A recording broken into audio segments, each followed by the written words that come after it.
Hey, all right, and welcome to all in today's polity lecture. Okay.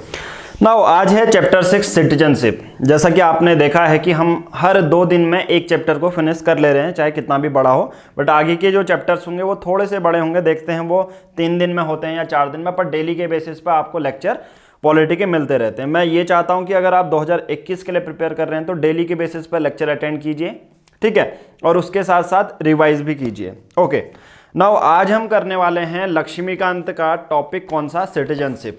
ठीक है, citizenship. मैं आपको बता दूं, जो भी ये लेक्चर देख रहा है मोस्टली हम फोकस कर रहे हैं सिर्फ यूपीएससी के लिए। आप स्टेट पीसीएस के लिए भी इसे देख सकते हैं, बट जनरली मैं पैटर्न यूपीएससी का पढ़ाऊंगा। बट आप इतने ज़्यादा एबल हो जाओगे कि जो स्टेट पीसीएस के भी क्वेश्चन होते हैं वो भी आप सॉल्व कर ले जाओगे। बाकी मेजर फोकस है, जो टारगेट ऑडियंस है इस पूरे लेक्चर की, वो क्या है, यूपीएससी। ओके, ना आज देखिए सिटीजनशिप हम पढ़ाने वाले हैं, बट इससे पहले हमने क्या क्या पढ़ लिया, मैं थोड़ा सा रिकैप दे देता हूँ। ठीक है, अब जैसे मिर्ज़ापुर का रिकैप आ रहा है ना, हर दिन किसी किसी का वो डाल दे रहे हैं, बट उससे पहले आपको क्यों ये याद दिलाया जा रहा है, ताकि आपको पहले के इवेंट याद आ जाएं। अभी तक हमने क्या किया है, देखो बहुत सिंपल सी चीज़ें हैं। हमने स्टार्टिंग में पढ़ा कॉन्स्टिट्यूशनल फ्रेमवर्क, यानी कि कॉन्स्टिट्यूशन कैसे बना, कॉन्स्टिट्यूएंट असेंबली कैसे बनी, ये देख लिया हमने। ठीक है, उसके बाद जो दूसरा चैप्टर था कि कॉन्स्टिट्यूशन में क्या क्या चीज़ें हैं वो देख ली। उसके बाद हमने प्रेम्बल देखा। उसके बाद हमने यूनियन एंड इट्स टेरिटरी देखा कि कहाँ तक हमारा रेन है, कहाँ तक हमारा इंडिया है, स्टेट कौन कौन से हैं, यूनियन टेरिटरी कौन कौन सी हैं। ओके, नाउ आज हम देखेंगे सिटीजनशिप। बहुत सिंपल सी बात है कि पहले हमने ये तो देख लिया कि हमारा भारत कितने तक है। हमने क्या देखा पहले, देखो कि हमारा इंडिया कितने तक है, इंडिया के जोग्राफिकल लोकेशन कितने स्टेट हैं, वो सब हमने पूरी तरह देख लिए थे। ठीक है, ये हमारा प्यारा भारत हो गया। ठीक है, पर जनरली आप ड्राइंग पे मत जाना, नेशनलिटी उतनी है। ठीक है, ओके, ये इंडिया हो गया हमारा। हमने पहले देखा कि कहाँ कहाँ पर कौन कौन से स्टेट हैं, यूनियन टेरिटरी कौन कौन सी हैं। बट आज जो हम चैप्टर पढ़ने वाले हैं वो है हमारा सिटीजनशिप। वो क्या है हमारा, सिटीजनशिप, यानी कि अगर हिंदी में इसे बोलूँ नागरिकता। नागरिकता, ठीक है। अब बहुत बार नागरिकता को लेकर बहुत सारे सवाल उठाए जाते हैं, बहुत सारे एक्टर्स के बेसिस पे कि आप यहाँ के हैं। ठीक है, कोई किसी का फेवरेट एक्टर है तो उस पर मत जाना, जैसे अक्षय कुमार की नागरिकता कनाडा की है। ठीक है, तो इस पे मत जाना कि अरे यार अक्षय कुमार के फैन यहाँ पर कमेंट बॉक्स में बोल रहे हैं कि अरे नहीं ऐसे कैसे कह सकते हो, बट जनरली समझाने के लिए। ठीक है, इंडियन सिटीजनशिप और कौन सी दूसरी फॉरेन कंट्री की सिटीजनशिप कैसे मिलती है, भारत की सिटीजनशिप कैसे मिलेगी, ये पूरा डिटेल में आपको पता होना चाहिए। और इसके बेसिस पे एक लक्ष्मीकांत का पूरा चैप्टर भी हमारे पास है सामने। ओके, तो पूरा डिस्कशन किस पर होगा, नागरिकता, कि भारत में या किसी को नागरिकता कैसे मिलेगी। ओके, नाउ स्टार्ट करते हैं। मैं सबसे पहले नोट्स के बेसिस पे, देखो एक टॉपिक जितना भी होगा नोट्स के बेसिस पे बताऊंगा, फिर वही चीज़ बुक्स के बेसिस पे बताऊंगा, ताकि जो चीज़ हमने नोट्स में इंक्लूड नहीं की है वो मैं आपको सिर्फ समझाऊं। क्योंकि देखिए लक्ष्मीकांत एक नोट्स बनाने वाली कोई चीज़ है नहीं। लक्ष्मीकांत एक ऐसी चीज़ है जो ऑलरेडी नोट्स के फॉर्म में है। आगे के जो चैप्टर होंगे उस पर कुछ कुछ हम सिंपल से कीवर्ड्स डालेंगे जो कि हम डिस्कस कर रहे होंगे, बाकी सब मैं लक्ष्मीकांत के बुक से डायरेक्ट ही पढ़ाऊंगा आपको। ओके, नाउ सबसे पहला देखिए सिटीजनशिप। आप जब भी लेक्चर खोलते होंगे बगल पे आपकी लक्ष्मीकांत की बुक होनी चाहिए, ताकि आपको और ज़्यादा माइंड में क्लैरिटी बने रहे। तो सबसे पहला टॉपिक है मीनिंग एंड सिग्निफिकेंस, यानी कि सिटीजनशिप का मतलब क्या होता है, उसकी सिग्निफिकेंस क्या है। ठीक है, क्यों महत्वता इतनी है नागरिकता की। ओके, नाउ सबसे पहले मैं आपको बता देता हूँ एक सिटीजन होता क्या है। अगर मैं बोलूँगा किसी भी देश का हो सकता है, बट मैं अभी भारत के बेसिस पे, सिटीजन वो है जिसके पास सिविल एंड पॉलिटिकल राइट हैं। सिटीजन वो होगा, सिटीजन कौन होगा, जिसके पास कौन से राइट हैं, सिविल राइट हैं और पॉलिटिकल राइट हैं। सिविल राइट हैं और पॉलिटिकल राइट हैं। ओके, अब आप सोचेंगे सिविल राइट क्या होते हैं, बहुत सिंपल से है, सोसाइटी में इक्वालिटी हो, हर किसी भी पब्लिक ऑफिस में आप जाएं तो आप डायरेक्ट कम्पीट कर रहे हैं ना, यूपीएससी का आप एग्ज़ाम दे पा रहे हैं, यानी कि आपके पास सिविल राइट है, आपके पास लिबर्टी है कुछ। ये सब एक आम आदमी के जितने भी अधिकार होते हैं वो सिविल राइट हैं। अनटचेबिलिटी प्रैक्टिस नहीं होनी चाहिए, सोसाइटी में इक्वल स्टेटस आपको मिलना चाहिए। आप किसी के भी, आप अपने बेसिस पे सोचो कि आपको जितने भी अधिकार हैं आपके वो सिविल राइट हैं।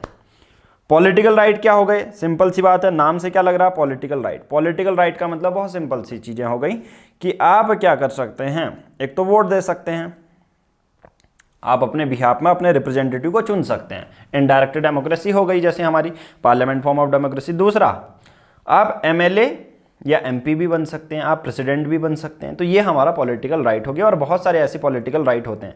तो एक सिटीजन क्या होता है, जिसके पास सिविल राइट भी होते हैं और पॉलिटिकल राइट भी होते हैं। ये तो आप सिटीजन का मतलब समझ गए। अब दो कॉन्सेप्ट और आते हैं, एक होता है फ्रेंडली एलियंस, एक होता है एनिमी एलियंस। अब मैंने बात की भारत की, अब मैं दूसरे कंट्री के बारे में बात करता हूँ। फ्रेंडली एलियन क्या होते हैं, ऐसे कंट्री जो बाकी सिविल और उतने पॉलिटिकल राइट एंजॉय नहीं करते, मतलब दूसरी कंट्री, आप डायरेक्ट सोचो एलियन कंट्री क्या होंगी, मतलब दूसरी कंट्रीज। उस एलियन कंट्रीज में भी दो कंट्री होती हैं, एक तो हमारी फ्रेंडली होती है, जापान हमारी फ्रेंडली हो गई, ठीक है। Enemy aliens, generally Pakistan enemy aliens में कंसिडर की जाती है। Friendly aliens do not enjoy all the above right, generally political right. ऐसा नहीं है कि जापान का कोई बंदा पीएम मोदी को वोट करे, ऐसा नहीं होगा ना, सिंपल सी बात है।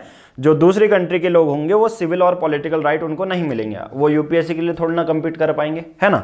वैसे ही या सोसाइटी में इक्वल, बहुत सारी ऐसी दूसरी चीज़ें होती हैं। बाकी एक होता है एनिमी एलियंस, मतलब एक ऐसी कंट्री का जो जिसके साथ हमारा वॉर हो चुका है, जनरली पाकिस्तान हो गया, तो वो आर्टिकल 22 इंजॉय नहीं करते हैं, यानी कि protection against the arrest and detention. Article 22 क्या कहता है ये मैं आपको बताता हूँ। आर्टिकल 22 ये कहता है कि आपका आर्बिट्री अरेस्ट नहीं किया जा सकता आपको। आप जैसे सिटीजन है, चाहे आप जापान के हैं, आपको बताएगी पुलिस कि आपको क्यों अरेस्ट किया जा रहा है। बाकी आप अगर एनिमी एलियंस हैं, यानी कि एक ऐसी कंट्री जो हमारी एनिमी है, जिसको हम एनिमी कंसिडर करते हैं, जैसे पाकिस्तान, अगर वहाँ का कोई बंदा यहाँ पर है तो वो आर्टिकल 22 जो हमारे संविधान में लिखा गया वो एंजॉय नहीं कर पाएगा, यानी कि protection against arrest and detention.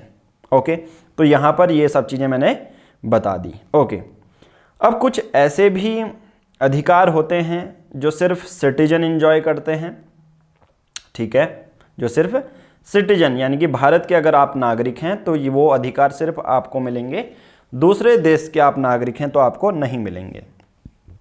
जैसे एग्जांपल, ओनली फॉर सिटीजन।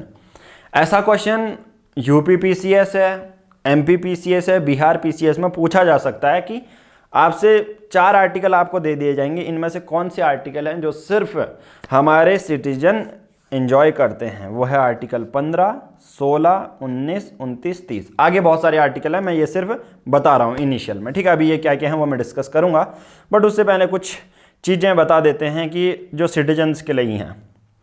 अगर सिर्फ आप भारत के नागरिक हैं तभी आप लोकसभा के या लेजिस्लेटिव असेंबली यानी कि अपने एमएलए और एमपी के लिए वोट कर सकते हैं, अगर दूसरे देश के हैं तो आप नहीं कर सकते हैं।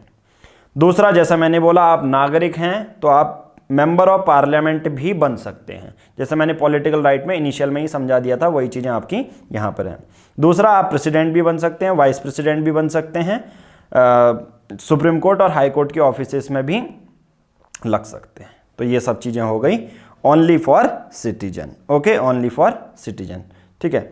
उसके बाद और भी चीज़ें हैं, फिर उसके बाद मैं यहाँ तक पढ़ा देता हूँ, पहले एक पैराग्राफ पूरा टॉपिक पढ़ा देता हूँ नोट्स के फॉर्म में, फिर उसके बाद बुक में क्या लिखा गया है आर्टिकल 15, 16 भी वो भी बताऊँगा, ठीक है।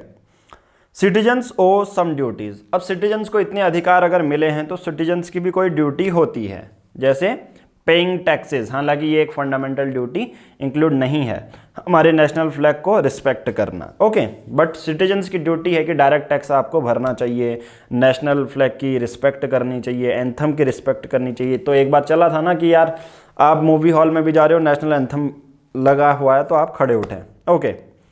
उसके बाद इंडिया में होता क्या है, एक फैक्ट है, अगर कोई नागरिक बर्थ से यानी कि भारत में जन्मा हुआ है या नेचुरलाइज तरीके से नागरिकता उसको मिली है तो वो प्रेसिडेंट के लिए एलिजिबल होगा, यानी कि प्रेसिडेंट के पद में वो खड़ा हो सकता है। अब आप ये तो समझ गए होंगे यार बर्थ से यानी कि भारत में ही जन्म लिया है, ये नेचुरलाइज्ड तरीका क्या है। जब मैं आपको सिटीजन नागरिकता पाने के तरीके बताऊंगा तब आप ये नेचुरलाइज तरीका समझ जाओगे, ठीक है, क्या होता है। अभी उस पर मत जाओ अभी, ठीक है, आगे आगे जब चैप्टर बढ़ते रहेगा तब आपको नेचुरलाइज तरीका पता चल जाएगा। नाउ अमेरिका में ऐसा नहीं होता, अमेरिका में जिसने बाय बर्थ जो नागरिक है वही प्रेसिडेंट के लिए खड़ा हो सकता है। यानी कि अभी डोनाल्ड ट्रंप हैं तो वो जन्म से ही नागरिक हैं, बाय बर्थ, नेचुरलाइजेशन तरीके से नहीं है।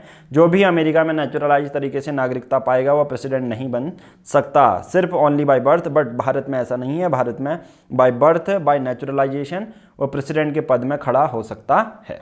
ओके, ये तो था, मैंने अपने नोट्स के बेसिस पर आपको समझा दिया कि नोट्स के बेसिस पे एक नागरिक कौन होगा और हमारे फ्रेंडली और एनिमी एलियन से क्या होते हैं। अब साथ साथ में आप अपनी लक्ष्मीकांत की बुक भी साइड में रखो। स्टार्टिंग से बताता हूँ, मेरा यही काम है कि स्टार्टिंग में हर एक टॉपिक को पहले नोट्स के फॉर्म में आपको बताना, उसके बाद जो बगल पे बुक रखी है, चाहे आप हिंदी माध्यम के हो, अंग्रेजी माध्यम के हो, आप बुक में देखोगे तो आपको समझ में आ जाएगा। ठीक है, जैसा यहाँ पर लिखा गया है, दो टाइप के लोग होते हैं, सिटीजन्स और एलियंस। सिटीजन्स जो हैं फुल मेंबर्स होते हैं भारतीय जो है कंट्री के, और सभी को सिविल और पॉलिटिकल राइट्स मिलते हैं। कुछ एलियंस होते हैं, कोई फ्रेंडली होते हैं, कोई नॉन फ्रेंडली होते हैं। ठीक है, जो एलियंस होते हैं यानी कि दूसरे कंट्री के होते हैं वो सिविल और पॉलिटिकल राइट नहीं इंजॉय करते हैं। बट जो उसमें भी एलियंस में दो एलियन होते हैं, फ्रेंडली एलियन और एनिमी एलियंस। ठीक है, ये मैं डिस्कस कर चुका हूँ। अब कुछ ऐसे हमारे संविधान में आर्टिकल्स हैं जो सिर्फ हमारे नागरिक को ही दिए गए हैं। जैसा मैं हर चीज़ बता चुका हूँ, इस पर से आर्टिकल 15 समझाता हूँ कि right against discrimination on ground of religion. आप किस धर्म के हैं, रेस, कास्ट, मेल फीमेल कुछ भी हैं, कहाँ भी आप जन्म लिए हैं पूरे भारत में, तो आर्टिकल 15 सिर्फ आपके लिए है, आपके साथ कहीं डिस्क्रिमिनेशन नहीं होगा। आर्टिकल 16 क्या कहता है? Right to equality of opportunity in the matter of public employment. अगर आप सरकारी जॉब के लिए पाना चाहते हैं या सरकारी जॉब में अप्लाई करना चाहते हैं तो right to equality and opportunity है, सभी के लिए सेम इक्वलिटी एंड अपॉर्चुनिटी होती है। आपके निकलने के भी चांसेस उतने नहीं हैं जितने कोई दूसरे पर्सन के हैं। ठीक है, आर्टिकल 19 क्या कहता है? Right to freedom of speech and expression. Assembly, आप असेंबली बना सकते हैं, एक जगह से दूसरे जगह जा सकते हैं, कर्नाटका से केरला जा सकते हैं, केरला से उत्तराखंड आ सकते हैं। रेजिडेंस आपका कहीं भी हो सकता है, आप कहीं पर भी प्रॉपर्टी खरीद सकते हो पूरे भारत के अंदर, कहीं पर भी। मेरा मतलब है कहीं पर भी, यानी कि जम्मू एंड कश्मीर में भी। प्रोफेशन आप कोई भी अपना सकते हो, तो आपके पास ये फ्रीडम है। ये सिर्फ नागरिक को, ऐसा नहीं जापान का कोई बंदा आ रहा है या पाकिस्तान का कोई बंदा आ रहा है कहीं पर भी ज़मीन खरीद रहा है, ऐसा नहीं होगा। ये सिर्फ नागरिक के लिए है, हमारे इंडियन सिटीजन के लिए हैं ये राइट। 15, 16, 19, 29, 30। 29 और 30 क्या कहता है? कल्चरल और जो एजुकेशन राइट होते हैं उनके बारे में बात की गई है। ठीक है, उसके बाद ये तो मैंने बता चुका हूँ। ठीक है, लोकसभा इलेक्शन ये तो नोट्स के फॉर्म में भी दिया गया है, जो कि मैंने आपको बता दिया। बाकी governor of state, attorney general. Attorney general के बारे में बात करूं तो हर बार मैं बताता हूं, अटॉर्नी जनरल एक कॉन्स्टिट्यूशनल पोस्ट है। ठीक है, अगर आप द हिंदू के हमारे व्यूवर्स हैं तो आपको पता होगा, मैं अटॉर्नी जनरल के बारे में हर बार पढ़ाते आया हूं। बाकी जो सॉलिसिटर जनरल होते हैं, जो अटॉर्नी जनरल को असिस्ट करते हैं, वो हमारी एक कॉन्स्टिट्यूशनल पोस्ट नहीं है। उसके बाद हमारा जो होता है एडवोकेट जनरल ऑफ स्टेट होते हैं। देखिए, सेंटर के बारे में बात करूंगा तो अटॉर्नी जनरल ऑफ इंडिया होंगे, और स्टेट के बारे में बात करूंगा तो एडवोकेट जनरल ऑफ स्टेट्स होंगे। ओके, उसके बाद यहाँ पर देखो पहला जो पैरा है वो ख़त्म हो चुका है। ओके, जितने भी ड्यूटीज़ भी होती हैं और इंडिया वाला। अब नेक्स्ट आता है क्या? Constitutional provisions. क्या आता है? Constitutional provisions. ओके, अब देखिए, कॉन्स्टिट्यूशनल प्रोविजन को पढ़ने से पहले जितना मैंने पढ़ा है वो रिवाइज भी कर लो, एक बार ऊपर से नीचे देख लो ना, समझ में आ जाएगा कि मैंने क्या क्या पढ़ा है और सिटीजनशिप की बारे में बात क्या आती है। अब देखो, बहुत सिंपल है, अब समझना बहुत ज़्यादा आसान है। समझना इतना ज़्यादा आसान है, देखो पार्ट 1 क्या था, कॉन्स्टिट्यूशन में पार्ट 1 क्या था, और पार्ट 1 में आर्टिकल 1 से लेके 4 तक लिखा गया है। इस पर क्या मेंशन था आप सबको पता है? इस पर मेंशन था आपका union and it's territory. Union and it's territory मतलब पार्ट 1 में वो बताया गया है कि भारत कितना है, भारत का ज्योग्राफिकल एरिया कितना है, भारत के राज्य कौन से हैं, भारत के केंद्र शासित प्रदेश कौन से हैं, पार्ट 1। अब अच्छे से समझो, पार्ट 1 में आपको संविधान में ये बता दिया, जो पहला चैप्टर है ना कॉन्स्टिट्यूशन का, यूनियन एंड इट्स टेरिटरी है, मतलब भारत के बारे में बताया है। अब भारत में कौन रहेंगे? लोग रहेंगे। तो डायरेक्ट कितने ज़्यादा, देखो हमारे कॉन्स्टिट्यूशनल असेंबली के जो मेकर्स हैं, कॉन्स्टिट्यूशन के मेकर्स हैं, उन्होंने पार्ट 2 जो सेकंड चैप्टर डाला वो डायरेक्ट सिटीजनशिप वाला डाल दिया। यानी कि पहले मैं बताया उन्होंने कि राज्य भारत कितना है, क्या क्या भारत में इंक्लूड होता है, कैसे कैसे राज्य बने, वो पार्ट 1 में डाल दिया। अब पार्ट 2 में आर्टिकल 5 से लेके 11 तक सिटीजनशिप यानी कि जो भारत में रहने वाले लोग हैं उनको वो लोग कैसे कहलाएंगे, कब कहलाएंगे, वो डाल दिया। ठीक है, तो अब आई थिंक आपको पूरा समझ में आ रहा होगा ये सीक्वेंस में क्या बताना चाह रहा हूँ। नाउ कॉन्स्टिट्यूशनल प्रोविजन, संविधान में क्या मेंशन है। सिंपल सी बात है, इससे पहला चैप्टर पार्ट 1 में था, अभी वाला चैप्टर जाहिर सी बात है पार्ट 2 में है और आर्टिकल 5 से लेके 11 तक इसके अंदर आता है। ओके, संविधान में क्या लिखा है वो बता देता हूँ। संविधान में बहुत सिंपल सी चीज़ें लिखी हैं, neither any permanent nor elaborate provisions. संविधान में नागरिकता के बारे में कोई ऐसा परमानेंट प्रोविज़न नहीं डाला है, ना ही उसको बड़ा चढ़ा के उसके प्रोविजंस या गाइडलाइंस लिखी है। संविधान में नागरिकता के बारे में कुछ ज़्यादा लिखा नहीं गया है। ठीक है, संविधान में ये बता देता है ओनली आइडेंटिफाई द सिटीजनशिप और loss of citizenship till it's commencement 26 जनवरी 1950। संविधान सिर्फ क्या बताता है वो मैं आपको बताता हूँ, ये प्रीलिम्स के लिए बहुत ज़्यादा इंपॉर्टेंट है और ये समझना भी बहुत ज़्यादा इंपॉर्टेंट है। देखिए, संविधान का, हमारे कॉन्स्टिट्यूशन का कमेंसमेंट कब हुआ, 26 जनवरी 1950 को हुआ और तब तक यानी कि एक डेट है। संविधान में कुछ ज़्यादा लिखा नहीं है सिटीजनशिप के बारे में, सिर्फ 26 जनवरी 1950 तक जितने भी लोगों को भारत की सिटीजनशिप मिलेगी या सिटीजनशिप खो जाएंगे वो, ठीक है, सिटीजनशिप लॉस होगा या सिटीजनशिप उनको मिलेगी, वो कब तक आइडेंटिफाई किया है सिर्फ संविधान ने 26 जनवरी 1950। अब आप कहेंगे यार 26 जनवरी 1950 ही तक किया है, अभी किसी को 2020 में चाहिए तो वो क्या होगा, या 26 जनवरी 1950 को भी तो आगे 1951 1952 ये वर्ष आए, उस पर कौन डिसीजन लेता था। तो 26 जनवरी 1950 तक का तो कॉन्स्टिट्यूशन में मेंशन है, हमारे संविधान में मेंशन है, उसके बाद किसको पावर दे दी गई होगी। सिंपल सी बात है, आप बिना सोचे आंसर लगा लो, पार्लियामेंट। इससे पहले चैप्टर में भी मैंने पढ़ाया था आपको कि स्टेट को बदलने की पावर पार्लियामेंट की है, नया स्टेट लाएगा तो पार्लियामेंट लाएगी अंडर आर्टिकल 368। ओके, तो ये सब चीज़ें आ गई हैं।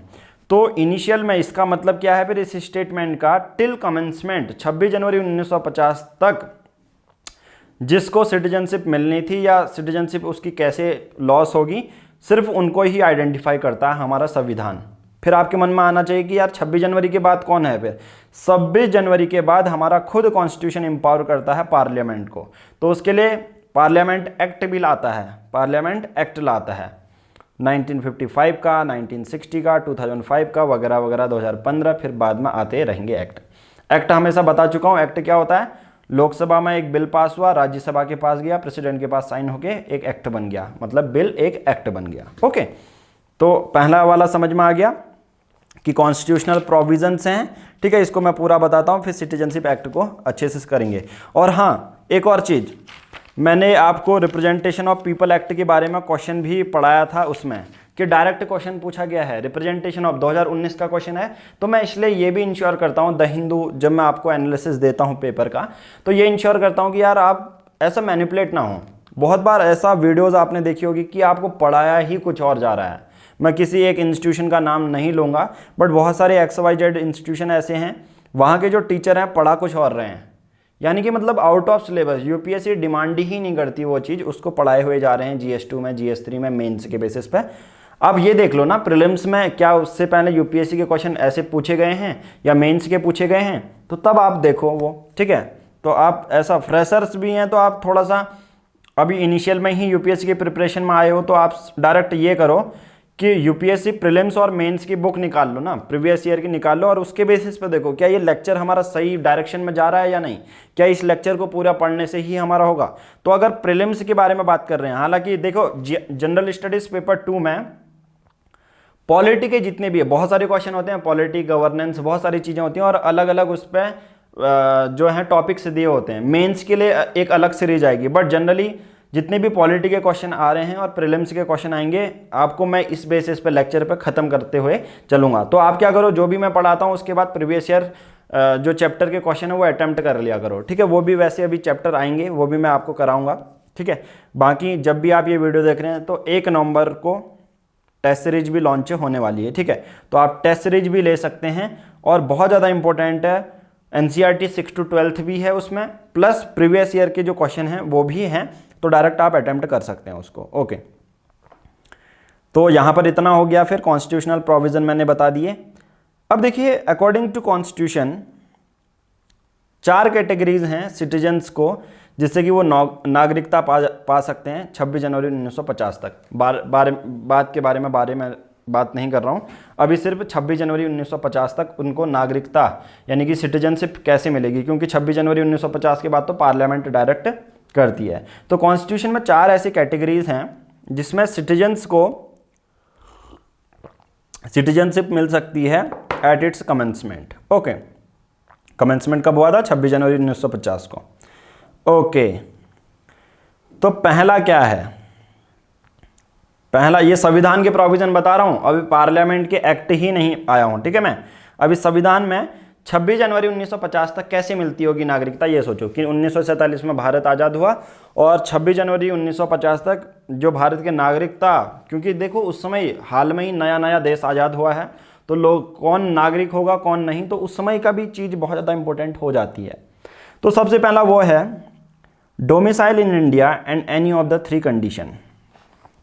सबसे पहले तो डोमिसाइल होना चाहिए भारत में, ये एक वो है। डोमिसाइल का मतलब होता है रेजिडेंस, आप वहाँ रहते हैं, आपकी प्रॉपर्टी है, कुछ ज़मीन है, तो डोमिसाइल होता है। तो कभी आप फॉर्म भरते हैं ना, तो आपका डोमिसाइल कहाँ है बोलते हैं, डोमिसाइल सर्टिफिकेट दिखाओ। सर्टिफिकेट का मतलब आपकी अब रहते कहाँ है, रेजिडेंस कहाँ है आपका, उसे डोमिसाइल कहते हैं। या 3 कंडीशन में, या तो आप भारत में पैदा होने चाहिए या आपके पेरेंट्स पैदा होने चाहिए। कब तक की बात कर रहा हूं मैं, ये 26 जनवरी 1950 की बात कर रहा हूं और ये संविधान में लिखा गया है, ठीक है। तो 26 जनवरी 1950 तक कैसे नागरिकता मिलेगी, अभी रूल चेंज हो चुके हैं, ये 26 जनवरी 1950 तक था, ठीक है। दूसरा, ordinarily resident for 5 years before commencement, मतलब 26 जनवरी 1950 से पहले आप भारत के रेसिडेंट होने चाहिए, मतलब भारत में रह रहे होने चाहिए 5 सालों से। ओके, अंडर आर्टिकल 5 में ये मेंशन है। अंडर आर्टिकल 5 में कोई कहेगा अंडर आर्टिकल 5 क्या है, तो आप बोलेंगे कॉन्स्टिट्यूशन में ऐसा मेंशन है कि आप डोमिसाइल, भारत में डोमिसाइल होना चाहिए आपका, या तो आप पैदा होने चाहिए भारत में या आपके पेरेंट्स, या आप कमेंसमेंट होने से पहले 5 सालों तक रेसिडेंट होने चाहिए भारत में, ऐसा अंडर आर्टिकल 5 बताया है। ओके, उसके बाद नेक्स्ट क्या है फिर? नेक्स्ट बहुत सिंपल है, देखो नेक्स्ट क्या है। नेक्स्ट है जो प्रोविज़न है आर्टिकल 6 का। पहले 5 तो बता दिया ना, 5 में क्या है। आर्टिकल 6 में क्या है, अगर कोई पाकिस्तान से इंडिया आ रहा है, ठीक है, कोई पाकिस्तान से इंडिया आ रहा है, ही हिज पेरेंट्स या grand parents born in undivided India and fulfil any of the 2 condition, ठीक है। तो सेकंड आपको देखने को मिलता है, देखो आपको बुक में भी, लक्ष्मीकांत की बुक में भी देखो, तो पहला पोर्शन वही है। दूसरा person, a person who migrate to India from Pakistan, जैसा मैंने बोला कि कोई पर्सन पाकिस्तान से भारत आ रहा है, वो पर्सन, उसके पेरेंट्स या ग्रैंड पेरेंट्स अनडिवाइडेड इंडिया में अगर पैदा हो रहे हैं, अनडिवाइडेड मतलब जब 1947 से पहले कोई ऐसा पाकिस्तान नहीं था, तो अगर वो पैदा हुए हैं तो वो नागरिक बन सकते हैं। उनके साथ साथ 2 कंडीशन होनी चाहिए। पहला, माइग्रेटेड बिफोर 19 जुलाई 1948, वो 19 जुलाई 1948 से पहले माइग्रेट होने चाहिए। ऐसा क्यों, यही डेट क्यों? क्योंकि यहाँ पर हमने माइग्रेशन का डॉक्यूमेंट स्टार्ट कर दिया था हमारे भारत ने, ठीक है, और अपनी माइग्रेशन के साथ साथ ऑर्डिनरी रेसिडेंट होना चाहिए, कहाँ, भारत में। ओके, दूसरा एक कंडीशन ये है कि 19 जुलाई के बाद, 19 जुलाई 1948 के बाद अगर आप माइग्रेट होके आते हो भारत में, registered as a citizen of India but could be registered only if he had resident in India for 6 month date of application for registration, ठीक है, बहुत सिंपल है। अब देखो यूपीएससी के लिए अगर आप प्रिपेयर कर रहे हैं तो आपको ये 1948 ये डेट बिल्कुल भी जानने की ज़रूरत नहीं है, ठीक है। तो अंडर आर्टिकल 6 क्या लिखा गया है, अगर आप पाकिस्तान हैं, पाकिस्तान से माइग्रेट करके भारत आते हैं और आप या आपके पेरेंट्स या ग्रैंड पेरेंट्स अनडिवाइडेड जो है इंडिया में बॉर्न होते हैं, 2 कंडीशन, एक तो होता है 19 जुलाई 1948 तक, 1948 तक, दूसरी कंडीशन है इसके बाद के बारे में, ठीक है। इस पर क्या कहता है और इस पर क्या कहता है उतनी ज़्यादा जानने की ज़रूरत नहीं है, बट मैं फिर भी बता देता हूँ। बट यूपीएससी के लिए आप प्रिपेयर कर रहे हैं तो ये डेट वेट का बिल्कुल याद मत करो, ऐसे क्वेश्चन नहीं पूछे जाते हैं पर मैं बता देता हूँ ये हैं क्या, ठीक है।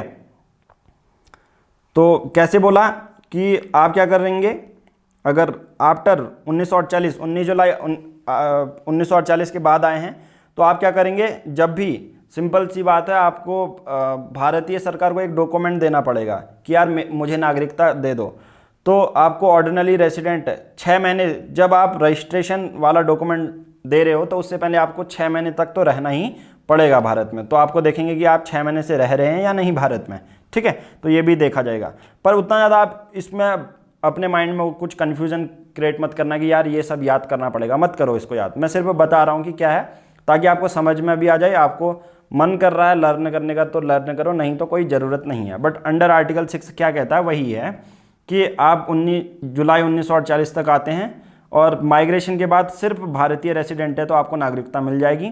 बट अगर आप 19 जुलाई 1948 के बाद आते हैं, अब ये डेट क्यों दी गई है, क्योंकि इस डेट से हमारी सरकार ने कोई डॉक्यूमेंट इंट्रोड्यूस किया होगा कि हाँ माइग्रेशन वालों के लिए ये डॉक्यूमेंट है।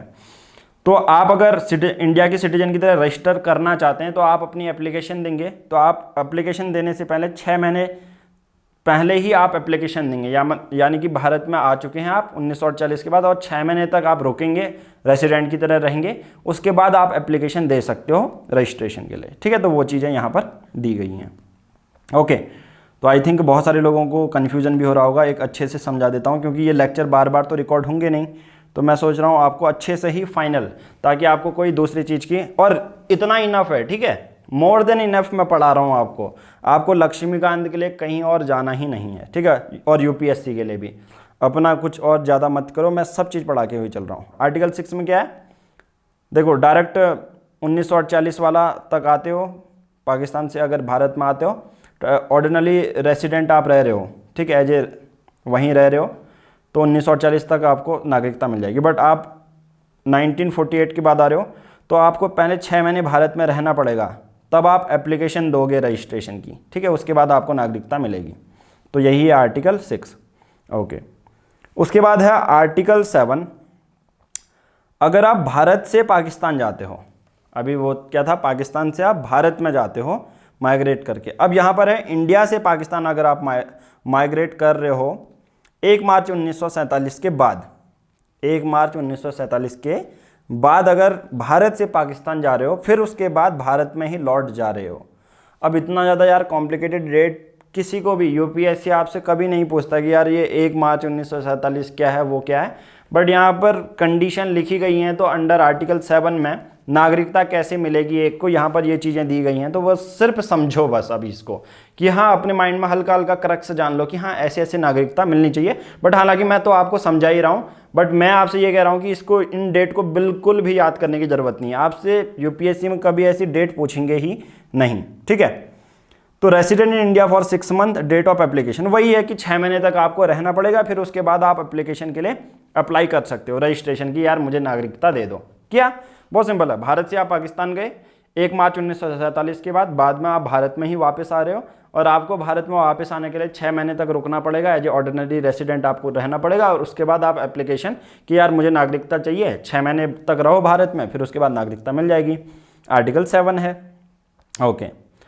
उसके बाद नेक्स्ट ऐसा कौन सा जो है प्रोविज़न है जिसके बेसिस पर आपको नागरिकता मिलेगी या इंडियन सिटीजनशिप मिलेगी, बहुत सिंपल है ही, यानी कि आपके पेरेंट्स या आपके ग्रैंड पेरेंट्स अगर पैदा हुए हैं अनडिवाइडेड इंडिया में, अनडिवाइडेड इंडिया मतलब जब भारत पाकिस्तान नहीं था, ठीक है, तो आप ordinary resident outside the India, आप भारत से कहीं दूसरी ओर रह रहे हैं, दूसरी कंट्री में रह रहे हैं, तो आप रजिस्टर्ड बाय डिप्लोमेटिक और consular representation of India.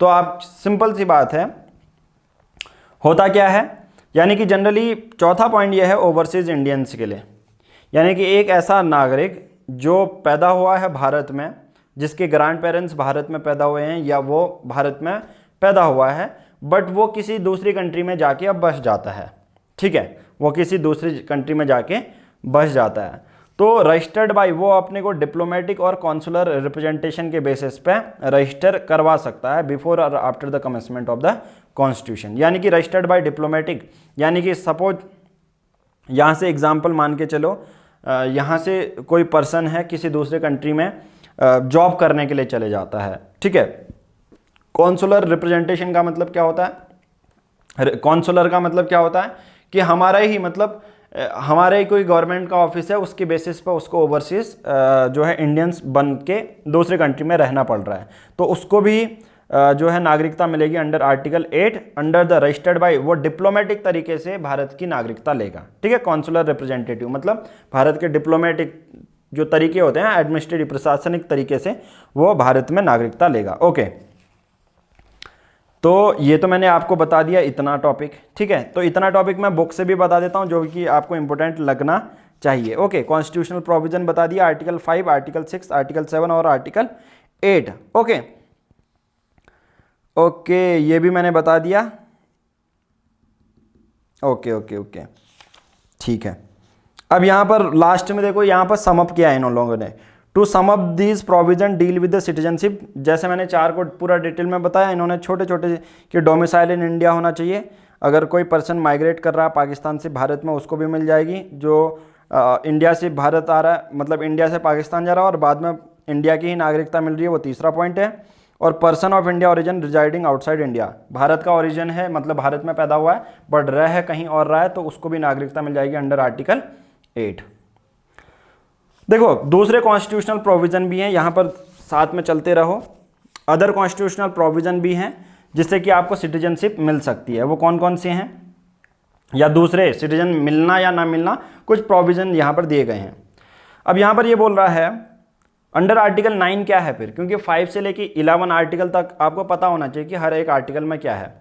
Article में क्या लिखा है, no citizen he voluntary acquired citizenship of foreign state under article 9। यानी कि देखिए किसी person, no person shall be citizen of India, कोई भी पर्सन भारत का नागरिक नहीं बन सकता अगर वॉलंटरी, अगर वो अपने मन से किसी दूसरे कंट्री की सिटीजनशिप एक्वायर कर लेता है, आर्टिकल 9। यानी कि कोई एक्स पर्सन है, क्या है, दूसरे कॉन्स्टिट्यूशनल प्रोविजन, ये संविधान में लिखा गया है। अगर कोई आपसे, देखिए ये छोटी छोटी चीज़ें हैं, मैं इस पर फोकस अब डिमांड करते हुए चलता हूँ आपको कि एक्चुअल में पूछा क्या जाएगा आपसे। लिखा तो ये नॉर्मल रहता है बट एक्चुअल में होता क्या है, यूपीएससी क्या आपसे डिमांड करती है, यूपीएससी आपसे ये डिमांड करती है कि आपको ये चीज़ें पता होनी चाहिए। जैसे आप सिटीजनशिप देखो अंडर आर्टिकल 9 है क्या, अच्छे से समझाता हूँ।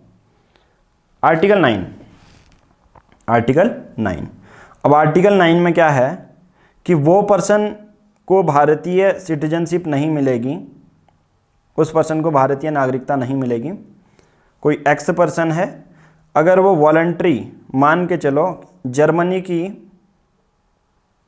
की सिटीजनशिप ले लेता है, तो वो पर्सन भारत का नागरिक नहीं कहलाएगा या उसको नागरिकता नहीं मिलेगी। अब ये तो ठीक हो गया, ये तो बहुत सिंपल सी चीज़ है कि जर्मनी की उसने नागरिकता ले ली तो भारत को कैसे मिलेगी, अक्षय कुमार जैसे। कनाडा की है तो वो इंडिया की भी थोड़ा ना ले पाएंगे, है ना, तो ये चीज़ें हो गई। बट एक्चुअल में यूपीएससी प्रीलिम्स से क्या पूछेगा आपसे कि क्या ये कॉन्स्टिट्यूशन में मेंशन है या सिटीजनशिप एक्ट 1955 में, इस तरह से कंफ्यूज करेगा आपको। तो आपका दिमाग उसमें चलना चाहिए कि यस यार ये तो मैंने आर्टिकल 9 में पढ़ा था और आर्टिकल 9 का मतलब संविधान में मेंशन है ये चीज़। ओके नाउ, तो आई थिंक आपको मैं जिस चीज़ को एम्फेसाइज कर रहा हूँ, जिस पर्टिकुलर चीज़ को, आपको ये पता होना चाहिए कि कोई जो क्वेश्चन है वो कैसे पूछा जा सकता है। आप टेस्ट सीरीज भी अभी अटेम्प्ट करेंगे 1 नवंबर से, प्रीलिम्स 2021 के लिए हम तैयारी शुरू कर देंगे। ठीक है, अभी अक्टूबर चल रहा है, नवंबर से हमारी टेस्ट सीरीज अटेम्प्ट होने लगनी चाहिए। हमारी टेस्ट सीरीज नवंबर, दिसंबर, जनवरी, फरवरी, मार्च कुछ नहीं बचता, फिर प्रीलिम्स के लिए ही है, जो है प्रीलिम्स आ जाएगा उसके बाद। ओके नाउ आर्टिकल 10 क्या है, person deemed to be a citizen subject to provision made by law parliament under article 10।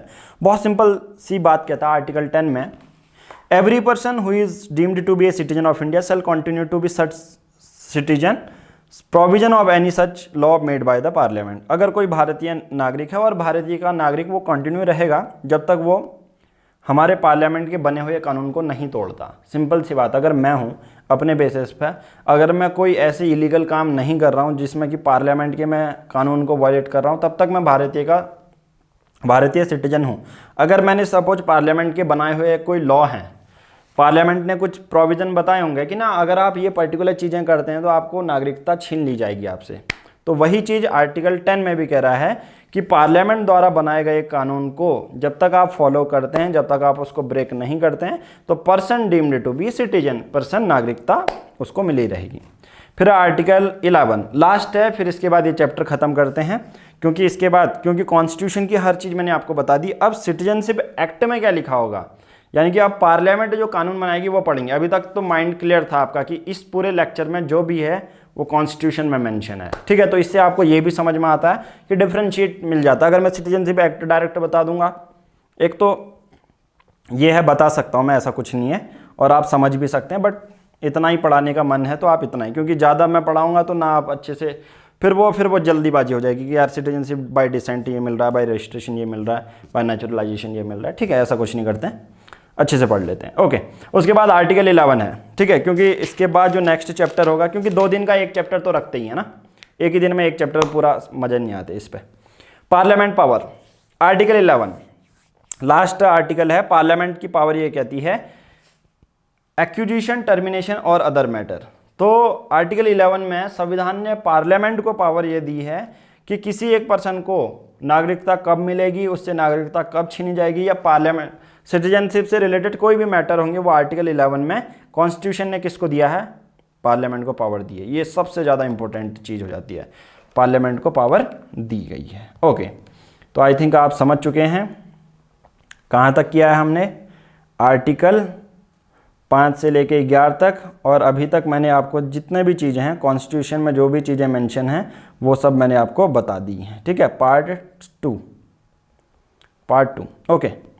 उसके बाद आप क्या कर सकते हैं, जाते जाते आप हमारे टेलीग्राम ग्रुप को ज्वाइन कर सकते हैं, क्योंकि यहाँ पर बहुत सारी आपको चीज़ें मिल जाएगी। आपको जैसे टेलीग्राम में आप सर्च करोगे PR पब्लिकेशन तो आपको यहाँ पर मिल जाएगा। इसके बेसिस पर आपको 3 ग्रुप में भी ऐड किया जाता है, जिसमें देखिए स्टडी मटेरियल ग्रुप होता है, आपको देखिए सितंबर मंथ की मैगजीन यहाँ पर है, M लक्ष्मीकांत का अभी ये 6th चैप्टर है, तो 5th चैप्टर तक का ये देखो 5th चैप्टर तक का PDF अपलोड है, 4th चैप्टर है, ठीक है। हर दिन का डेली बेसिस पे अगर आप करंट अफेयर नहीं बना पाते हैं द हिंदू से, ये सब आपको मिल जाता है पूरा जितना भी देखेंगे, और इवन ऑप्शनल नोट्स भी यहाँ मिलेंगे हर दिन के। यहाँ पर मैं ऐड कर दूंगा तो आपको मई मंथ से सब PDF मिलेंगी सिर्फ 499 रुपीज़ की। ये है पेड ग्रुप का, सेम उसमें होंगे आंसर राइटिंग, आप पोस्ट कर सकते हैं कोई भी।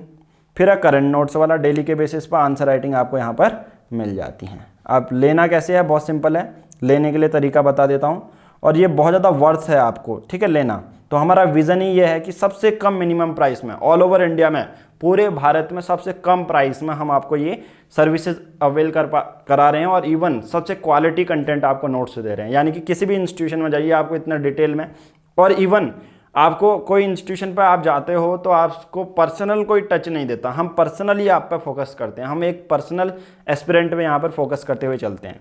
तो आपको बिना सोचे समझे बहुत सिंपल सी चीज़ करनी है, दिए गए नंबर पर गूगल पे या फ़ोन पे करना है 499 रुपीज़, जिसमें पूरे अगले 1 साल तक phone guidance, daily the Hindu के नोट्स, जो भी हम वीडियो बना रहे हैं उसके notes, hand written notes, NCERT class 6 to 12 की जिस्ट, हर चीज़ सिर्फ 499 रुपीज़ में, वो भी पूरे 1 साल तक। और इस नंबर पर आप डिस्क्रिप्शन में दिए गए इंस्टा मोजो के लिंक से भी ले सकते हैं। आपको जो भी पेमेंट करोगे सेम नंबर पर आपको व्हाट्सएप में जो स्क्रीनशॉट है वो शेयर करनी है पेमेंट की, और हम आपको अपने ग्रुप से ऐड कर लेंगे, और जहां पर ऐड करते ही आपको सब मटेरियल आपको मिलने लग जाएंगे, ठीक है। तो आप देरी मत कीजिए, क्योंकि भारत में, पूरे भारत में ये सबसे अच्छा अभी यहाँ पर प्लान चल रहा है 499 रुपीज़ में, पूरी UPSC की preparation with phone guidance. Okay, तो चलो ये तो था पेड ग्रुप के बारे में। जो अगला लेक्चर आएगा वो आएगा सिटीजनशिप एक्ट 1955 के बेसिस पर, ठीक है। ये कि पार्लियामेंट अब कौन से प्रोविज़न बने हैं। अभी तक तो हमने संविधान के प्रोविज़न पढ़े कि कॉन्स्टिट्यूशन में क्या क्या लिखा है, कल हम पढ़ेंगे कॉन्स्टिट्यूशन में जो है हमारे पार्लियामेंट ने कौन कौन से प्रोविज़न बनाए हैं, ठीक है। तो आज की इस वीडियो में इतना ही। बाकी वीडियो अच्छी लग रही है तो वीडियो को लाइक करो और सभी लोगों को शेयर करो, ठीक है, जितने भी आपके व्हाट्सएप ग्रुप हैं, टेलीग्राम ग्रुप हैं, ताकि सिर्फ, क्योंकि बहुत सारे ऐसे बच्चे हैं जिनको अच्छे लेक्चर नहीं मिल पाते हैं, ठीक है, और ढूंढते रहते हैं, फिर वो कोई भी रैंडम सा लेक्चर उठाते हैं और अपना पूरा 1-2 महीने उन लेक्चर को देखते हैं, जो UPSC की एक्चुअल डिमांड होती है वो फुलफिल नहीं होती है, फिर वो दूसरा लेक्चर देखते हैं। तो सभी से यही रिक्वेस्ट है कि जितने लोगों की नीड है, लक्ष्मीकांत पॉलिटी जिनको समझ में नहीं आ रही है आप उनको शेयर करें और टेलीग्राम में भी एक ग्रुप में शेयर करें, ठीक है। तो आज की इस वीडियो में इतना ही, थैंक यू।